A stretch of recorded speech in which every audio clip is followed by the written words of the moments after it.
কয়েকদিন হলো তোমাদের সঙ্গে কোনো ভিডিও শেয়ার করতে পারিনি। ওয়েদারটা এতটাই খারাপ, ঠান্ডা গরম মিলেমিশে, মানে গলাটার অবস্থার শুনে বুঝতেই পারছো শরীরটা কিন্তু খুব খারাপ হয়ে গেছিলো। এখন মোটামুটি আছি, তবে গলার অবস্থাটা একটু অ্যাডজাস্ট করে নিও। তো চলো, গুড মর্নিং জানিয়ে ওয়েলকাম জানালাম সৌমিলির সারাদিনের আরও একটি নতুন দিনে। গতকাল দেখিয়েছিলাম যে লোকনাথ মন্দিরে গেছিলাম, আজও যাব একটা সুন্দর মন্দিরে। সবাই মিলে রেডি হয়ে গেছি, আর টোটোর জন্য ওয়েট করছি। টোটো, তারপরে বাস ধরে একেবারে কিন্তু মন্দিরে পৌঁছে যাব। যারা পাহাড়ে ঘুরতে ভালোবাসো কিন্তু শরীর খারাপ লাগে বা ভয় লাগে, তারা কিন্তু এই মন্দিরটা এসে অনায়াসে ঘুরে যেতে পারো। পাহাড়ের ওপরে মন্দির হলেও কি হবে, তো খুব একটা উঁচুতে নয়। এখানে বাসে করেই অনায়াসে যাতায়াত করা যায়, কারণ শিলিগুড়ি থেকে বাস আছে। তো কিছুটা এলেই কিন্তু এখানে বাসে করে তোমরা ঘুরে যেতে পারো। তো চলো, চারিপাশে পরিবেশটা শেয়ার করতে করতে আমরা মন্দিরের উদ্দেশ্যে রওনা দিই। একে একে দেখো সবাই কিন্তু এই মন্দিরের উদ্দেশ্যে আমরা চলেছি। তো চলো, আস্তে আস্তে গিয়ে মন্দিরে পৌঁছেই তোমাদের সঙ্গে দেখা হচ্ছে।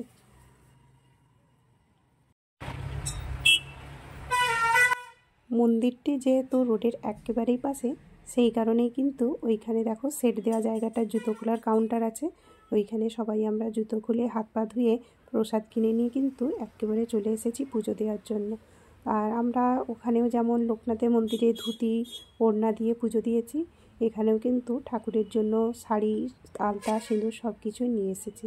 তো চলো, আস্তে আস্তে তোমাদেরকে মন্দিরে নিয়ে যাই। আর এইখানে দেখতেই পাচ্ছ মন্দিরে ফটো তোলা নিষেধ। যতটা পারছি ভিডিও শেয়ার করছি, সঙ্গে থাকো, আশা করি দেখতে বেশ ভালো লাগবে। আর কোথাকার মন্দির দেখতে দেখতে তোমরা যদি কেউ চিনতে পারো অবশ্যই কিন্তু কমেন্টে জানিও, আর না হলে কিন্তু আমি পরে বলে দিচ্ছি এটা কোথাকার মন্দির।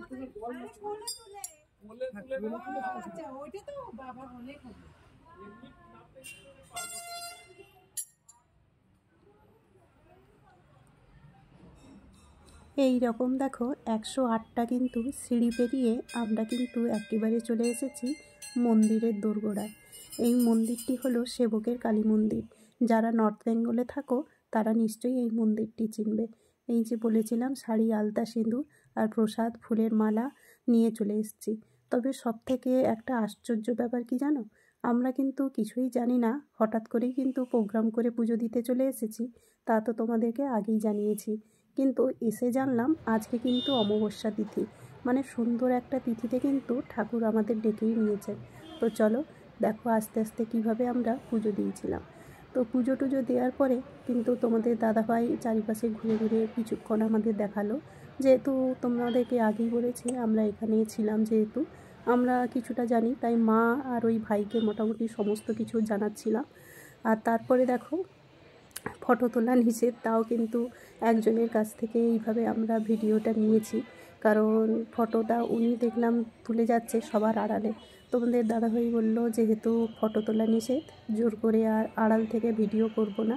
কিন্তু যখন দেখলাম একজন ভিডিও করেছিল, ওনার থেকে কিন্তু আমরা নিয়ে নিয়েছি, তারপরে তোমাদের সঙ্গে শেয়ার করছি। তো দেখো মন্দির প্রাঙ্গণের কিন্তু পেছন সাইডে এই রকম কিন্তু বানরগুলো আছে। তো আমরা এদের সঙ্গে একটু খাওয়ার দাওয়ার দিয়ে টাইম পাস করে নিয়েছিলাম। সত্যি আমার কিন্তু ভীষণ ভয় লাগে। আর তোমাদের দাদাভাইয়ের সঙ্গে সঙ্গে আমার ছেলে মেয়েগুলোও কিন্তু ওদেরকে এইভাবে খাবার দিয়েছিল। তোমরা একটু দেখতে থাকো।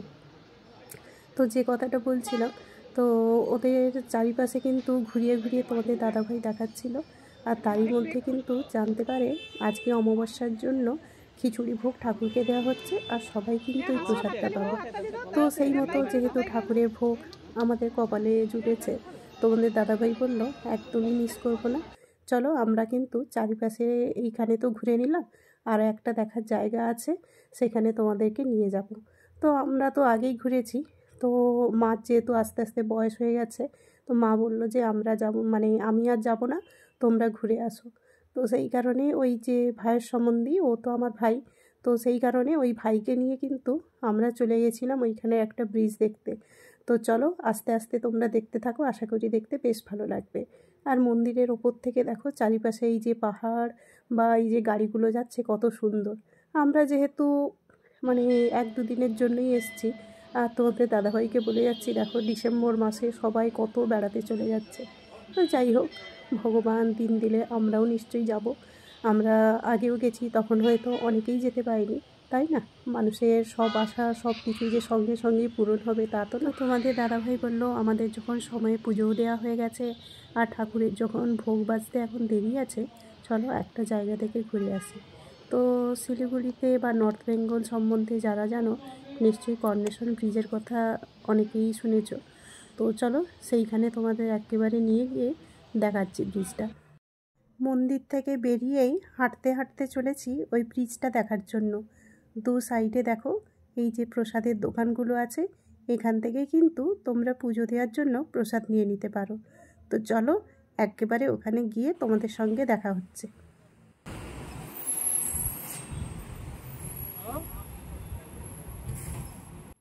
ওই যে নীল রঙের বাসটা আসছে ওই দিক থেকে কিন্তু আমরা এলাম। আর এই বাসটা যাচ্ছে একেবারে জলপাইগুড়ি আর জয়গা, মানে জয়গা হচ্ছে ভুটানের বর্ডার। তো আমিও কিন্তু এই জয়গাতে কয়েক বছর কাটিয়ে গিয়েছি, সেই কারণেই কিন্তু মোটামুটি জায়গাগুলো চেনা, যতটুকু আমার জানা আছে সেগুলো তোমাদের সঙ্গে শেয়ার করছি। আর ওই দিক থেকে তোমরা সোজা চলে গেলে কিন্তু ওই সিকিম গ্যাংটক এই দিকে যেতে পারবে। তো চলো আস্তে আস্তে চারিপাশের পরিবেশটা এতটা সুন্দর তোমাদেরকে ঘুরে ঘুরে দেখাই। তো বেশি আর কথা বলবো না, তোমরা দেখতে থাকো পাহাড়ি এলাকার পরিবেশ, আশা করি দেখতে বেশ ভালো লাগবে। আর ওই যে নিচে যে নদীটা দেখতে পাচ্ছ ওখানে কিন্তু অনেকেই কিন্তু বোটিং করে যাচ্ছে, তো তোমাদেরকে কিছুটা পরে দেখাচ্ছি।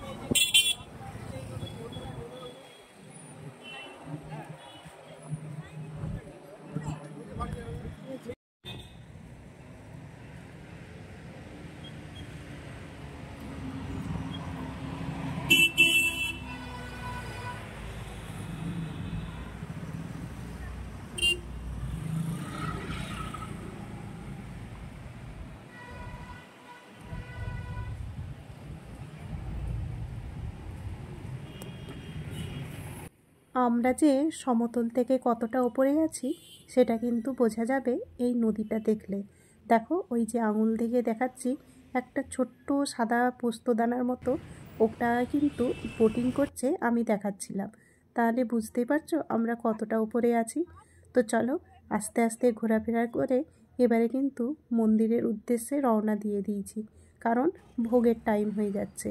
তো চলো আবার ফেরার পথে তোমাদেরকে সমস্ত ট্যুরিস্টরা কেমন করে যাচ্ছে আনন্দ করতে করতে সেটা একটু শেয়ার করি।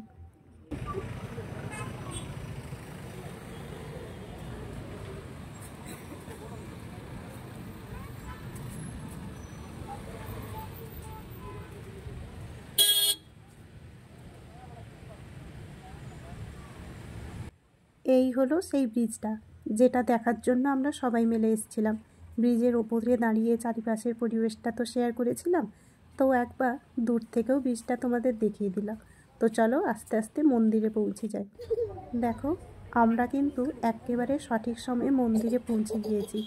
দেখতেই পাচ্ছ মায়ের ভোগ দেখানোর পরে সবাইকে কিন্তু প্লেটে প্লেটে করে রেডি করে দিচ্ছি। আমরা সবাই মিলে এইখানে বসে গেছি। তোমাদের দাদাভাই বলল তোমরা সবাই মিলে বসে যাও, আমি তোমাদের জন্য একটা একটা করে প্লেট এনে দিচ্ছি। তো এখানে সিস্টেমটা কিন্তু ভারী সুন্দর, তুমি যতবার প্রসাদ খেতে চাইবে তোমাকে দেওয়া হবে, তবে একেবারে কিন্তু তুমি 2-3টে প্লেট ধরে খেতে পারবে না, কারণ 10 জন দাঁড়িয়ে থাকবে, তোমাকে একটা মানে মানুষকে 2-3টে প্লেট দিয়ে দিলে তুমি বসে বসে খাবে তা তো নয়। ওই প্রসাদটা যদি 2টো লোক ভাগ করে খেতে পারে সেটাই বেটার। তো চলো সিস্টেমটা কিন্তু আমার ভালোই লেগেছিল। তো দেখো আমাদের মতো অনেকেই কিন্তু এই ঠাকুরের ভোগ খেতে বসে গেছে। খাওয়া দাওয়ার পরে আমরা কিন্তু আবার বাসে বসে গেছি। এখন কিন্তু বাসে যেতে যেতে তোমাদেরকে চারিপাশের পরিবেশটা দেখাবো, আর দেখতে থাকো, আশা করি দেখতে বেশ ভালো লাগবে। পাথরগুলো যেখানে আটকে আছে জলটা কিন্তু ছুটে যাচ্ছে।